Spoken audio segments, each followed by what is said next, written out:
रात आ रही थी। भेड़ियों का खतरा अलग था। युहावा को कोई और खतरा तो न था। ये खतरा मौजूद था कि वो मक्का के रास्ते से भटक आई है। सहरा में रास्ते की तलाश नामुमकिन होती है। भटके हुए मुसाफिर का अंजाम मौत होता है। वो थकन से नहीं, प्यास से मरता है। उसे ऊंट के बड़बड़ाने की आवाज आई। उसकी दहशतजदगी बढ़ गई, लेकिन उसे आंधी की आवाज समझकर उसने दिल को तसल्ली दी। उसे कुछ भी नजर नहीं आ रहा था। वो मिट्टी की दीवारों पर हाथ रख रख कर जा रही थी। ये दीवार बहुत बड़ा टीला था जो आगे जाकर घूम गया। ऊंट की आवाज एक बार फिर सुनाई दी। अब ये आवाज बहुत करीब से आई थी, इतनी करीब से कि युहावा रुक कर पीछे हटाई। अब उसे शक न रहा, ये ऊंट ही की आवाज थी। ऊंट अकेला नहीं हो सकता था, 2-3 आदमियों का वहां होना जरूरी था। ये आदमी उसके हमदर्द तो नहीं थे। वो गुनाह और बदी का दौर था। युहावा ने वहां से भागने का इरादा किया, लेकिन किस तरफ? वहां कोई पनाह नहीं थी। आंधी टीलों और खुश्क दरख्तों के दरमियान से गुजरकर हैबतनाक चीखें पैदा कर रही थी। युहावा के पांव जैसे जमीन ने जकड़ लिए थे। उसे अपने उन आदमियों पर गुस्सा आने लगा जिनके साथ वो घोड़ा गाड़ी में जा रही थी। उन्हें इतना भी पता न चला कि वो गाड़ी से गिर गई है। कोई ताकत थी जो उसे धकेल कर एक तरफ ले गई। वहां से दीवार की तरह सीधा खड़ा टीला अंदर को चला गया था। ये बड़ी अच्छी ओट थी। वो आंधी के थपेड़ों से महफूज हो गई। वहां 3-4 गज दूर तक वो देख भी सकती थी। उसे ऊंट नजर नहीं आ रहा था। दीवार के साथ साथ वो और अंदर गई तो एक गार का धाना दिखाई दिया, लेकिन उसने अंदर जाने की जुर्रत न की। वो रुक गई। अंदर आ जाओ, उसे एक आदमी की आवाज सुनाई दी। बाहर क्यों खड़े हो भाई, अंदर आ जाओ। युहावा की बेख्तियार चीख निकल गई और वो पीछे को दौड़ी। जो ही वो उस ओट से बाहर निकली, आंधी ने उसके ऊपर इस तरह रेत फेंकी जैसे किसी बेलचे से फेंकी हो। युहावा घबरा कर पीछे को हटी। एक आदमी जो पीछे से आया था उसके सामने आन खड़ा हुआ। ओह, तुम औरत हो? उस आदमी ने पूछा। अकेली हो? तुम अकेली नहीं हो सकती, मेरे साथ 4 आदमी हैं। युहावा ने अपना चेहरा ओढ़नी में छुपा कर कहा। उनके पास घोड़े हैं, उनके पास तलवारें और बर्छियां हैं। कहाँ हैं वो आदमी? उस आदमी ने कहा। तुम उनसे अलग होकर इधर क्यों आई थी? उन्हें इधर ले आओ, बड़ा अच्छा गार है, हम सब आसानी से इसमें बैठ सकेंगे। युहावा वहां से न हिली। उस आदमी ने उसे 3 बार कहा कि वो इन आदमियों को साथ ले आए, लेकिन युहावा की जबान बंद हो गई थी। उस आदमी ने झपटा मारकर युहावा की ओढ़नी खींच ली। तुम उस यहूदी की बेटी नहीं हो? उस आदमी ने पूछा और युहावा के बाप का नाम लेकर बोला। तुम अकेली हो? हाँ, मैं अकेली हूँ, युहावा ने रोती हुई आवाज में कहा। मुझ पर रहम करो। युहावा ने उसे बता दिया कि यहाँ किस तरह पहुंची है। मेरे साथ आओ, उस आदमी ने कहा और युहावा का बाजू पकड़कर उसे अपने साथ ले चला। युहावा ने कहा, जरा रुको, तुम कितने आदमी हो? क्या तुम मुझ पर रहम नहीं करोगे? तुम कबीला कुरैश के आदमी हो शायद। मैं अकेला हूँ, आदमी ने कहा, और मेरा कबीला कुरैश ही है। मैं तुम पर रहम ही कर रहा हूँ। मैंने तुम्हें मक्का में अक्सर देखा है। युहावा ने कहा, तुम्हारे नाम से मैं वाकिफ नहीं। मैं जुरैर बिन मुसय्यब हूँ, मेरे साथ आओ। फिर तुम मुझे घर तक पहुँचा दोगे? युहावा ने पूछा। मैं तुम्हें नाराज नहीं करूंगी। ऊंट जिसकी आवाजें युहावा ने सुनी थी वो जुरैद बिन मुसय्यब का था, जो बाहर कहीं बैठा था। जुरैर युहावा को गार में ले गया। जुरैर दराज कद, गठे हुए जिस्म और दिलकश चेहरे मोहरे वाला जवान आदमी था। उसने गार में ले जाकर युहावा को पानी पिलाया और एक थैली उसके आगे रख दी जिसमें खजूरें थीं। खामोशी से बैठी रहो, जुरैद ने कहा। आंधी का जोर टूट रहा है, मैं तुम्हें घर पहुंचा दूंगा। जरा खामोश रहकर उसने युहावा से पूछा, तुमने ये क्यों कहा था कि मैं तुम्हें नाराज नहीं करूंगी? तुम मुझे घर पहुंचाने का मुआवजा लोगे? युहावा ने कहा। मैं और क्या मुआवजा दे सकती हूँ? मैं कोई मुआवजा नहीं लूंगा, जुरैद ने कहा। मैं उनमें से नहीं हूँ। अगर मैंने तुम्हें किसी से लड़कर छीना होता तो तुम मेरा इनाम होती, मगर तुमने मुझसे रहम मांगा है। रहम करने का मुआवजा कौन लेता है? युहावा उसके मुंह की तरफ देखती रही। जुरैद बिन मुसय्यब लेट गया। युहावा ने उसके साथ कुछ बातें की। थोड़ी देर बाद उसे यकीन हो गया कि जुरैद की नीयत में खराबी नहीं। वो तो उसके साथ खुलकर बात भी नहीं करता था। युहावा परेशान हो गई। युहावा ने पूछा, जुरैद, क्या मैं खूबसूरत नहीं? क्या तुम मुझे पसंद नहीं करते?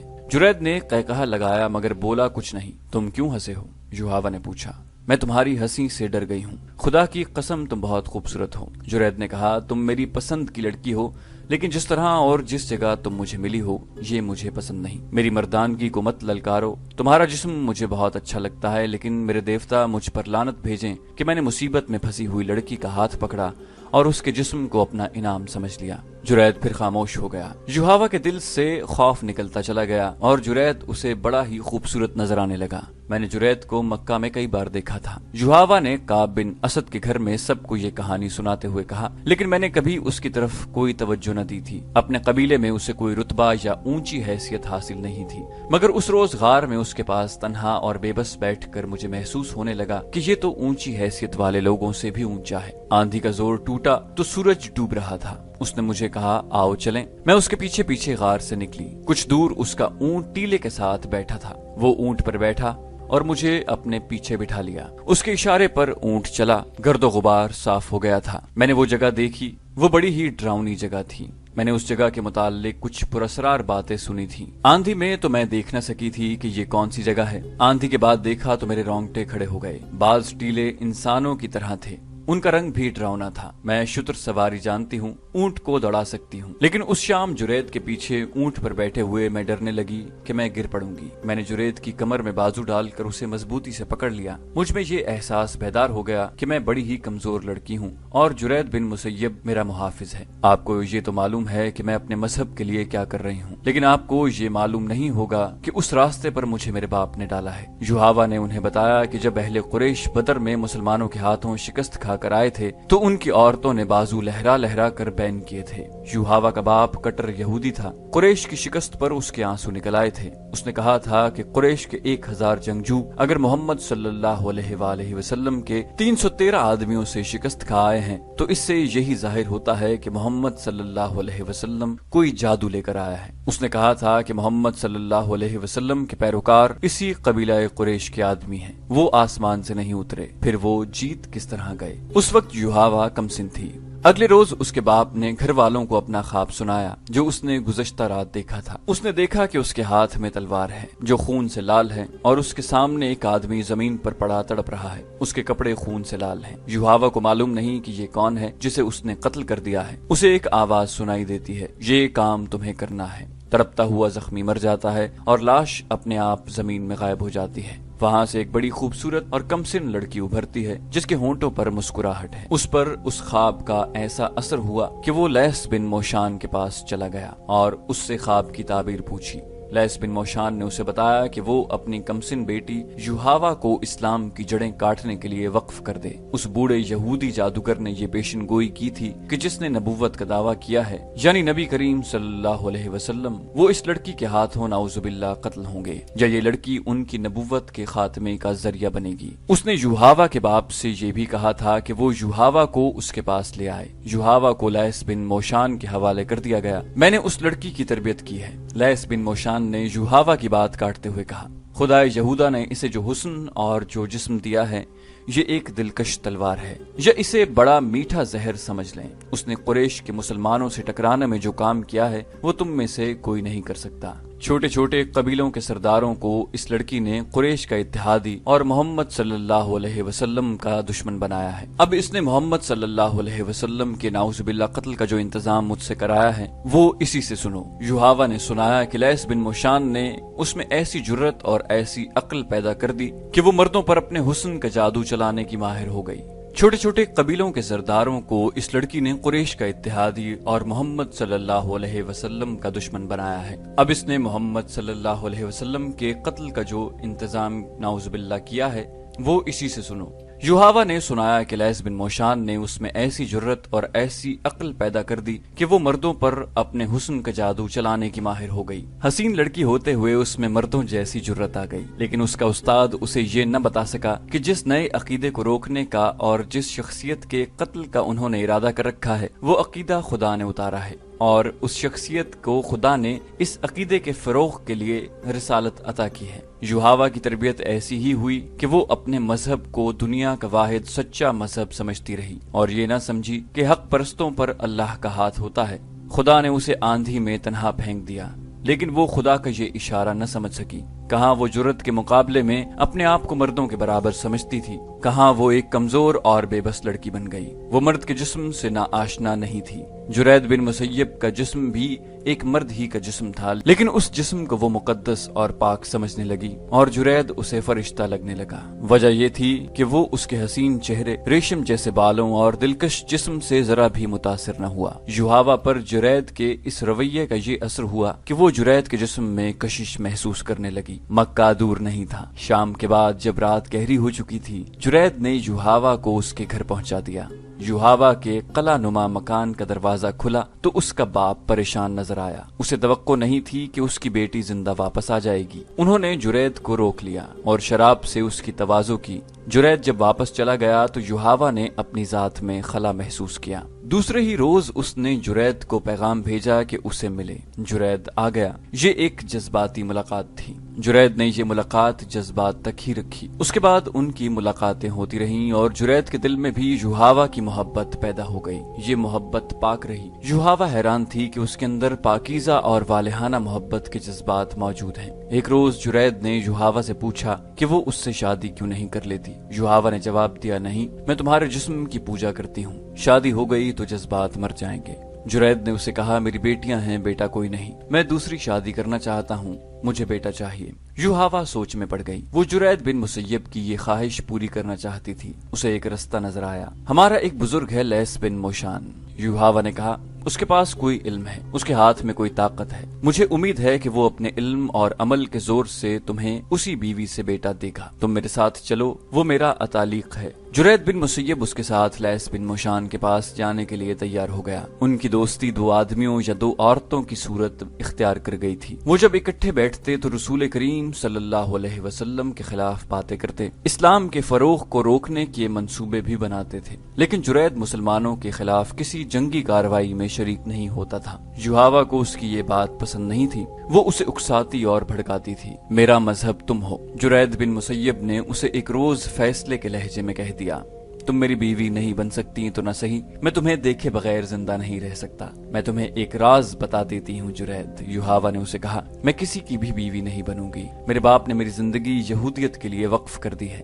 लैस बिन मोशान ने मुझे ये फर्ज सौंपा है कि इस्लाम के ज्यादा से ज्यादा दुश्मन पैदा करूं। मेरे दिल में अपने मजहब के बाद सिर्फ तुम्हारी मोहब्बत है। मुझे तुम अपनी मिल्कियत समझो। एक रोज जुरैद युहावा के साथ लैस बिन मोशान से मिलने उसके पास चला गया।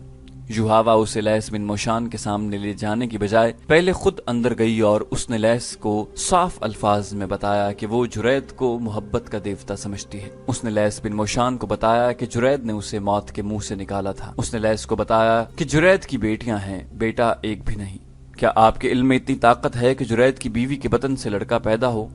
युहावा ने पूछा, क्या नहीं हो सकता? लैस बिन मोशान ने कहा, पहले मैं उसे देखूंगा, फिर मैं बता सकूंगा कि मुझे क्या करना पड़ेगा। उसे मेरे पास भेज दो। युहावा ने उसे अंदर भेज दिया और खुद बाहर खड़ी रही।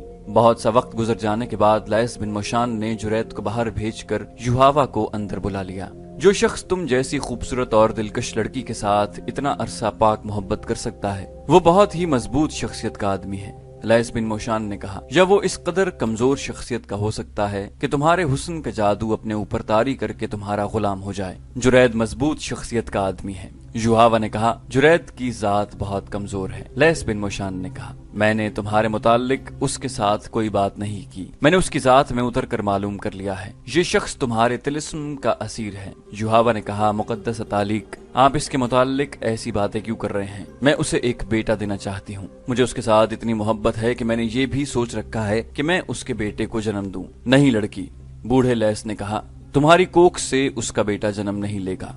ये शख्स जरिया बनेगा उस फर्ज का जो खुदाए यहूदा ने मुझे और तुम्हें सौंपा है। युहावा खामोशी से लैस बिन मोशान के चेहरे पर नजरें जमाए हुए थी। जिसे तुम अपनी मोहब्बत का देवता समझती हो, वो इस शख्स को कत्ल करेगा जो कहता है कि उसे खुदा ने नबूवत दी। लैस बिन मोशान ने कहा, जुरैद से ज्यादा मौजू आदमी और कोई नहीं होगा।